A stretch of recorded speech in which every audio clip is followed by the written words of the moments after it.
Thank you.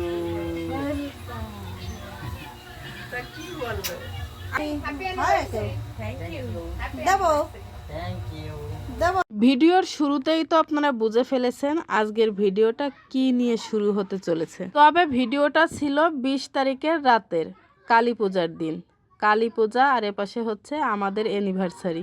সারাদিন বর সাহেব ব্যস্ত, কারণ তার ছিল অফিস আর আমার ছিল ছুটি। সারা দিন ফোন ছাড়া কাটিয়েছি। আমার ফোন নিয়ে গিয়েছিল আমার মেঝো বোন, আমাদের অফিসে একটা কাজ ছিল। আমার একটু শারীরিক অসুস্থতার কারণে আমি যেতে পারিনি, ওকে দিয়েই পাঠিয়েছিলাম। তো আকস্মিকভাবে দেখেন সবাই উপস্থিত হয়ে গেছে। বাড়ির পাশেই কালী পূজা হচ্ছিল, সেখানে আমার ছেলে গিয়েছে। তো বর সাহেব আসার পর ওকে নিয়ে এসেছে বাড়িতে, আর আমি বাড়িতেই ছিলাম।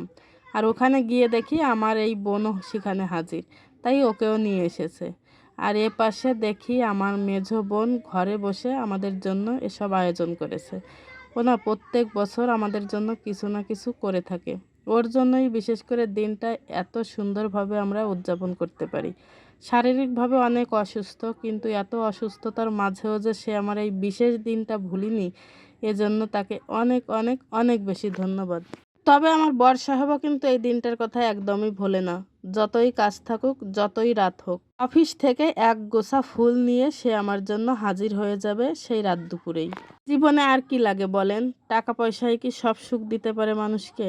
চারপাশে আমার আত্মীয় স্বজন, ভাই বোন, স্বামী, সবাই আমাকে খুশি রাখার জন্য কত চেষ্টা করে। তবে এটা শুধু খুশি রাখার জন্যই না, অন্তরে যদি ভালোবাসা না থাকে তাহলে এটা কখনোই কেউ করে না। বসে বসে কেক খাওয়া, কেক কাটা, সবাইকে নিয়ে এক জায়গায় বসে আনন্দ করা, এটা যারা করে তারাই জানে যে এর ভিতর কতটা সুখ। অনেকেই আবার এটাকে ন্যাকামি মনে করে।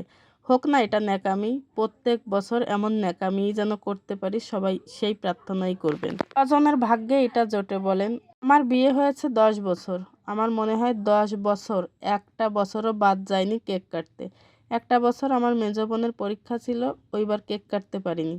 তবে আমার বর সাহেব কিন্তু সেদিন আমাকে বাইরে ঘুরতে নিয়ে গিয়েছে, বাইরে খাইয়েছে, অনেক মজা করেছি সেদিন। আর ওরা বাড়ি থাকলে ঘরে বসেই এভাবে কেক কেটে দিনটা আমরা পালন করি।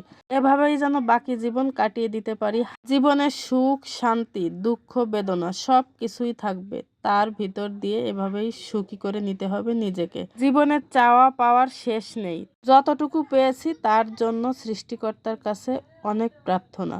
সৃষ্টিকর্তা যেন আমাকে যা দিয়েছে সারাটা জীবন তাই নিয়েই আঁকড়ে ধরে বেঁচে থাকতে পারি। সবাই সেই প্রার্থনা করবেন, আর সৃষ্টিকর্তার কাছেও আমার সেই প্রার্থনা।